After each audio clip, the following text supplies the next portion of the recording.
I don't agree with what you say, but I would defend to the death your right to say it. That's an old history saying, but it's still relevant to this day. Once this ideology is met, that's when one can truly stop being so mentally weak and truly live life. Let's get into the video.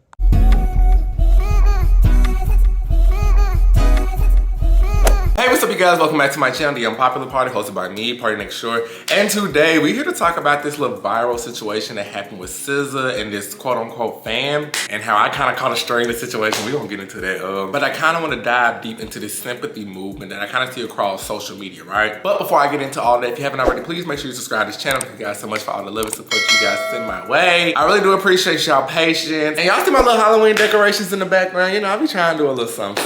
And make sure you catch it with the shirt, because thank you, Trish. All right, let's get started with this video. So if you don't know, it was this one, I want to say social media user who kind of went viral for stating what was the worst interaction that she had with a celebrity. And she proceeds to get into this story about how she went to a SZA concert and for some reason she wanted to recreate this viral meme of SZA whack. She recreated that meme, tagged SZA. SZA didn't like it. And let's just take a look at the video for a second, right? SZA. So I went to the SOS tour and there's this like viral meme that was posted like a couple years ago, you know, SZA whack, if you know, you know. So obviously I recreated it and I posted it on the gram, whatever. So I posted it to my 250 Instagram followers and then SZA commented this. She said, "Y'all not human and it's sad." I deleted it because I was embarrassed. And she also DM'd me and said, "Not okay, space period." So I was like, oh my god, why is SZA in my DM? So I just said, sorry, it was just a joke. I didn't think she'd come back to it or anything. I was like, what? But she came back to it, obviously. You can read it here. I was like, what? And while I was like reeling, this random account sent me this DM that's with zero as fuck. And the account is like full of photos with SZA. This is SZA's friend. SZA's friend came after me. So I sent a message back that was like, why, you're 15 years older than me. Why are you coming after me for a meme? I didn't mean it. Obviously, I didn't think you're whack, you know. I spent all this money on your show, like, why are you coming after me, a genuine fan, instead of your real haters? And, you know, she said that, classic. Then she DM'd me like 10 times in a row and said all this. I didn't curse at you, call you names, you lacked empathy, humanity, all this. I'm like, okay, girl. She said, no one's coming after you. She said she was gonna block me, and then she said, and I was like, then what's this account? I was like, what's this account? Why did they text me and say that? And she was like, I didn't say anything to anyone. I left a public comment, like, what are you gonna do? Call the media and be like, oh my god, this bitch Maya said that I was whack. Like, what are you gonna do? There's just so much power imbalance. I just don't get it. My mistake. Like, I thanked you for coming. She's so back and forth in this. And the punctuation. She said she's been really respectful and it didn't have to be this deep. It really didn't, but she was the one who kept like bringing it up. I was like, oh, I'm sorry. She was the one who wouldn't just leave it alone. It's not even a hate comment. It's just, I'm just like, girl, you need to take a chill pill. You can have your feelings and everything, but when you're famous on such a wide scale, there's bound to be things like that. You can't control every single negative thing someone says about you. And I didn't even say anything negative. I was recreating a meme. And then I said all this, you know, I was like, I'll delete it, but the joke's gonna keep going on, be past me, da da da da da. You can't control everything. It's just a silly joke. I'm sorry it hurt your feelings. I don't know why she was coming after me instead of like someone who actually doesn't like her. I'm obviously a fan and it's obviously a joke. Why was she coming after me so hard? She was like, you wanted me to see that. Bitch, you have 17 million Instagram followers. I tagged you. I didn't think you were gonna see it because like 1 million people tagged you on everything all the time. I don't get it. What do you think, girl? As you can see in that video, it low-key was off-putting because let's dissect it for a second. It's low-key off-putting and weird, especially as a fan. That's why I put in quotation, because how can you call yourself a fan and you go to a concert and the first thing you think to do is just be like, SZA whack, you know? Like, I remember when that meme went viral, but it was like so vague. Like, if I went to a SZA concert, that wouldn't be the first thing I thought about. So that was weird. That was off-putting with that fan. But also with SZA, I was kind of like, well, you know, SZA, it's no reasoning with these fans. Because, you know, seeing SZA going back and forth and trying to get this girl to understand, I was like, girl, why are you wasting your energy? Why are you trying to waste your of time because these fans, these people, they don't really have a clear rational way of thinking. Like trying to get some people to see your point of view is literally like talking to a brick wall because they're not going to get it. Some people are just gonna be excited by the fact that they got SZA, a verified user and a celebrity in their DMs having conversations. So I'm just coming from the point of view as a fan, like don't waste your precious energy. Ain't no way I'll just be going back and forth, especially someone younger than me, trying to get them to understand my way of thinking. So I go on my TikTok, you know, I always do my commentary on my TikTok and I just put my thoughts out there. Baby, they did not like what I had to say. First of all, let's just take a look at what I had to say. Now that I got the basics out the way, can I give an opinion that kind of go against the grain? Not gonna lie, if I was that girl, I would have been like, girl, SZA, calm down. Now, granted.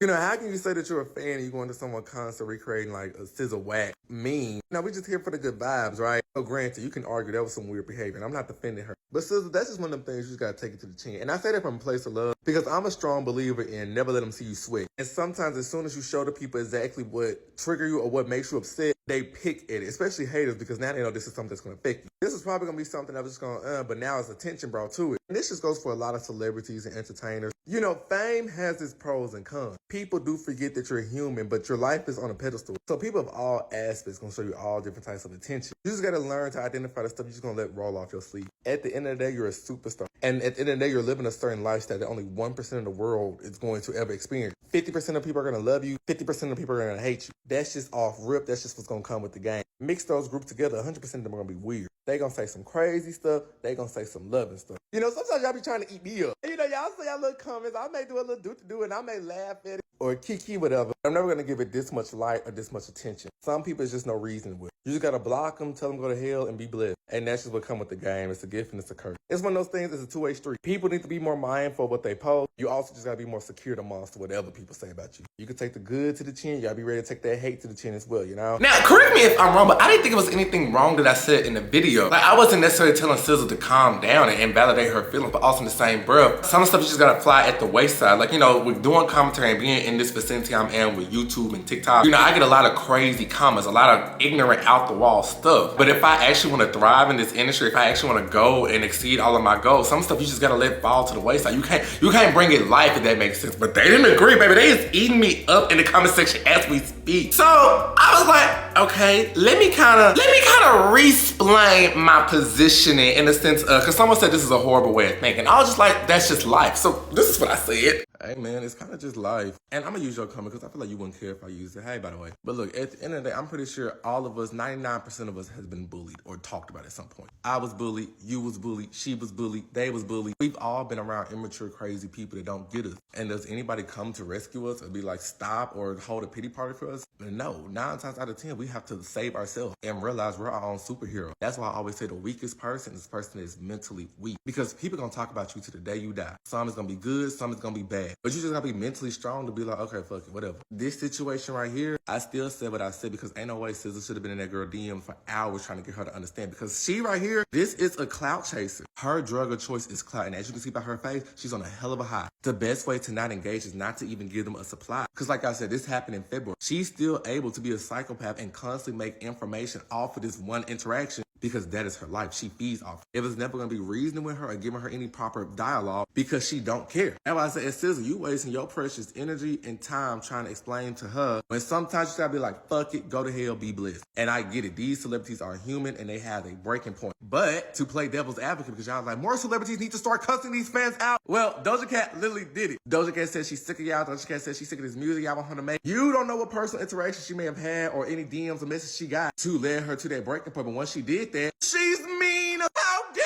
she? It's no winning with these fans. Hell, y'all be eating me up. I try to post my little 75 day hard. Give it up, well. Am I gonna cry? No. No, because that's just what come with it. I put my body out here. It's trolls, it's haters, it's people who just don't want you to succeed because it's simply you. I might kick you with a couple of y'all. I'm not finna be sending y'all books because what do you owe me? I'm my friend, I'm my family member. You don't really owe me an act of kindness. You do it because you relate to me, but you don't owe me shit. Ain't no way I'm gonna be sitting down telling a stranger, oh, you hurt my feelings, because now they know my Achilles heel. Now what happens if SZA Wag go viral? Now what happens if she get into it with someone else? They be like, girl, SZA, you wag. Now they know exactly what they gotta do to get you upset. People like that, it's no reason with them. They're evil, miserable people. So like, let them be miserable. Live your life. Don't even give them the satisfaction, you know? But I get it. Everybody's like that and everybody's gonna understand, but that's just me. Baby, that made it worse.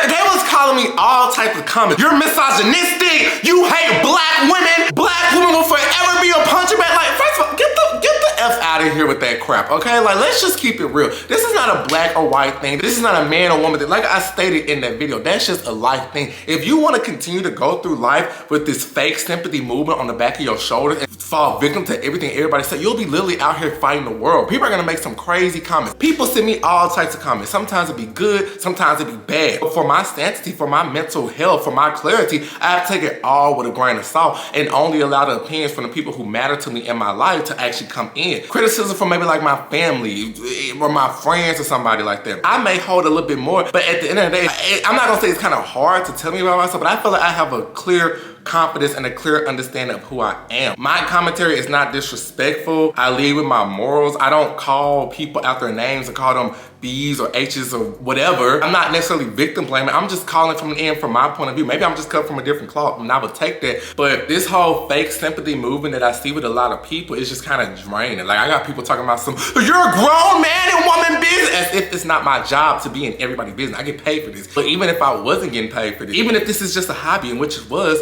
I'm not doing anything disrespectful. It's an old saying, like I may not agree with what you have to say, but I will fight to the death for you to be able to state your opinion. Not everybody's gonna have the same opinion or viewpoint of you. That is okay. And that's why I made that comment to like SZA and these celebrities. Like, you're living such a rare lifestyle that nobody's going to understand. A million of eyes are going to be on you 24/7. All those eyes are not gonna be genuine. Everybody is just not gonna like. Some people simply dislike me just because I'm me. Nothing more, nothing less. I can't do nothing about that. That's your own insecurities hindering you, but it's nothing I can do to protect that. I'm simply being me, and I can't lose sleep at night trying to get you to like me. And like I said in that video, so many people was just like, oh, these celebrities need to start cussing their fans out. They need to start telling them about themselves. Well, Doja Cat did. Doja Cat literally told y'all she's sick of y'all. She don't like y'all, this, that, and the third. And y'all said she was mean. It's no winning with these fans. It's never winning with the general public. It be people on my page. And I done got all types of comments. You big, give it up well, you this big, talking about somebody. Like literally in the process of editing this video, a 9-year-old then sent me a whole slur. Like, I'm talking about with the hard R. Like, I ain't gonna lie, I was shook. I was gagged. It's just like, you probably gotta get ready for school in the morning. Like, you probably don't even know your multiplication to a T, but got enough smarts to sit up here and call me a slur. Now, with this kid being 9 and me being 26, you think I'm about to go back and forth in the comment section and try to get him to understand, oh, you shouldn't use that word, that's not a good word. Like, no, I'm about to just block you because that's a fault at his ignorance and his parents' ignorance. But block, keep it moving. You know, it's not right, but ain't nobody throwing me no pity party. You know what I'm saying? Like, ain't nobody finna go march in the street for me or take up for me. Like, you know, you gotta just take up for yourself and just be like, look, I'm not gonna engage my energy in this. It is trifling, but I'm not about to engage in this. But you can't let these trolls or haters get the best of you, especially when 9 times out of 10, they come from a blank profile with like 3 followers and a black page. You're not even real enough to tell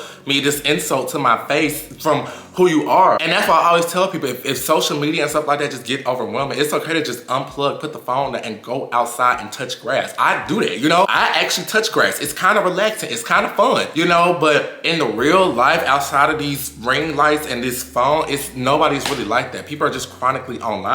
And I find it very funny how a lot of people come out the woodworks, especially when, because I do a lot of opinions. I give my opinions on everybody. If you look at my TikTok page, especially my deep dive page, I'm talking about black people, white people, men, women, you know, all bets are off. But I find it funny every time I do a video, and it just so happens to be that one video where I go against the grain of a black woman thinking I'm automatically hate black women and it's protect black women. Let me tell you something about this protect black women movement. It's literally a whole scam. If you're gonna protect black women, do that, but don't hijack the movement and just make it that you want to enable other black women to do whatever you want to do, no consequences, because that's failing the movement. Let's do another flashback, because I spoke on this on my deep dive TikTok page. I have an opinion that's kind of unpopular, but it's just what I see from my viewpoint. Y'all do not care about protecting black women. You guys just want to enable black women. Like, don't get me wrong, I do agree it is a certain level of hypocrisy that is out there, but you guys are not protecting all the black women who actually need help. You're just protecting the ones who fit a certain version of an aesthetic. You don't care about if she's a girl's girl. You just want to surround yourself with a group of enablers that's going to feed into your delusional activities. Like, if you really do care about black women, it starts at home. It starts in your community. Your homegirl or friend is literally crying out to you about the same stuff that's going on in the media. And 9 times out of 10, y'all don't care about the girl. I say that because I've seen it firsthand. Y'all are not protecting the alt girl who is more into an emo aesthetic, or who has a different viewpoint of things. You drag her and call her strange and weird. And before I'm lying, go to a shade room post of when they're posting someone differently. They be in the comments dragging them, and there be a lot of black women. Y'all are not protecting the black girls who are actually fighting for a change. Y'all say they doing too much. Y'all will go to bat for these celebrity girlies who y'all don't even know. When it's people in your real life, in your real hometown, community, or schools talking about the same stuff, and you judge her, you critique her, you talk about her behind her back. Like, I'm all for the movement. I'm all for the feminist movement. But the feminist community has been hijacked by people who just want to do whatever with no accountability. If you look up the term a feminist is advocating for women's rights, meaning you want the right to be treated as equal. It is women in workplaces that is getting unfair wages, black women especially. It's advocating for black women to not be deemed as mean, aggressive, or angry in their phase and situation where they should get the equal amount of grace. If you're fighting for a true cause, it should be about uplifting and holding one another accountable, because that is the only way we're going to see true change. But this whole society of you should do whatever you want with no consequences, that's just not how life works. It's consequences and criticism everywhere you turn, especially with things you would not be okay with your own mother or daughter doing. I don't protect black women. First time a black woman says something y'all don't agree with, she's a pick-me. You're not a girl. That is hateful. And it's just an opinion. We all have one. I don't know. I just don't feel like y'all protect black women for real. Y'all just enable racially ambiguous girls. But hey, I could be wrong. If you have valid arguments to counterpart that, I'm all for a good dialogue. But I'm pretty sure it's going to be someone in the comment section. You don't know what you're talking about. Shut up. Everything I said in that video still stands, and it's fact. The movement is being hijacked. You guys don't really want to protect black women. You want to enable other mediocre women that feed your fantasy of desirable. If you really wanted to protect black women, you would start by protecting the black women in your communities. You would start by protecting the black women at your job, at your school, that's actually getting picked on, that's actually suffering, but you don't. Instead, you talk about them. I see it firsthand. She thinks she better than us. I don't feel sorry for her. Like, I've seen gossiping, and I've seen so many things happen from just work and school and stuff like that, just in my real life. I go tooth and nail to defend these black women that are celebrities, but yet you got friends who can't even come talk to you because they feel embarrassed or shameful. You got nieces and cousins within your family who feel shame, and you allow it to happen. It's protect black women until you see a black woman that's a little bigger and may not fit your version of an aesthetic. It's protect black women until you see a black woman who does not lead with her sexuality first and actually wants to do something with her life. It's protect black women until you meet someone who's either threatening or not desirable. And if I'm lying, go to a shade room comment right now. Go to a neighborhood talk post right now of a black woman. There's other black women in the comment section degrading and demeaning them before a black man could. I go to the shade room right now and I'm clicking on photos because it's the BET Hip Hop Awards tonight. And what's the first thing I see? Black women in the comment section tearing down other black women. And it's like, how can you expect anybody to come and protect y'all when y'all don't even protect y'allself? I get it, criticism, gossiping, kiki is one thing, but I just feel like you can't expect the change when the change is not coming from inside the house, you know? So how can y'all sit up here and actually say protect black women when your version of protect black women is protecting these celebrities who don't even know you and truly don't even give a damn about you guys? Like, I find that so weird. I'm deemed misogynistic because I'm not a performative person. Do I have to always put online what I do in my day-to-day life? Absolutely not. Nobody knows about the journeys and stuff I've seen in college, school, just life that I've had to help people. And I'm not gonna come on the internet and just put all that out there to seem like a good person for social media. People that do that stuff are performative. 9 times out of 10, they be just as horrible in real life. I'd much rather be called all types of names on social media and actually be a good person in real life. But it's just this fake sympathy movement. Everybody is so triggered. Everybody's, oh, you're gaslighting. Like, you guys say that with so many stuff. Is it gaslighting or are you just losing the argument? Because y'all throw that phrase around so much, it's become so diluted. Y'all throw that trigger word around so much, it's become so diluted. People don't even care when they see them words anymore. Santana said it right. I'm from a generation, you know, you got me fucked up. That's why I made them statements to SZA, especially as someone who is a fan of her. Like, that girl from the beginning, that's just a clout chase. Like, the fact that she's able to continue, because they said this was a situation that happened back in February. The fact that she's able to continuously to make content on this from a situation that happened in February, it's because she's a clout chaser. It's because as clout chasers, their drug of choice is clout. And as you can see in the picture, she's on a hell of a high. And I'm saying it again because I need y'all to understand clout is the highest form of currency that is possible nowadays. The reason she's able to continue to make all these videos and do all this because SZA helped feed that supply. Had SZA just been like, go to hell, be blessed, and blocked her, she wouldn't have nothing to say. But SZA took time out of her precious life, her precious energy to try to get this troll to see her point of view. And the girl never had any intentions on caring. I'm not saying SZA's not right for having a human emotion because we are human. Some stuff just gets her, but that's when you gotta feed into your escapism. You know, write it in a journal, meditate. I meditate a lot. But you know, sometimes you just gotta take the moments to just close this right here. Sometimes you gotta take this moment and just put it to the side, walk outside, and just understand like it's really a life outside the internet. So you have to feed into your escapism, whether it's journaling, therapy, a friend, a pet, a dog. TV, something. But the second you try to engage with these fans, they won. And that's just a power move. You know, that's just a life power move. You'll just be fighting the world and you'll be the one at the end of the life just drained, tired, exhausted. You know? Look, see, they still going. Of course, it's a black man invalidating a successful black woman's emotion because black women don't have feelings. Like, you can't make this shit up. It is what it is. And that's another thing. I feel like people forget, like, what my channel is. It's the unpopular party. I went viral for unpopular opinions. This is what it is, but oh well, child. We gonna see how this go. We gonna see if they keep dragging me. I'll be alright though, child. Just remember, the weakest person on this earth is not a person that's physically weak. It's a person that's mentally weak. As long as you remember that, you'll be good to go. But that's all I have for this video. If you guys enjoyed, please put your comment section and thoughts section below. Was I right? Was I wrong? Do you agree with SZA? Do you think she should have called that fan out? Or do you feel like that fan was just a clout chaser? Put your thoughts in the comment section as you always do, and I'll see you guys in my next video. Bye!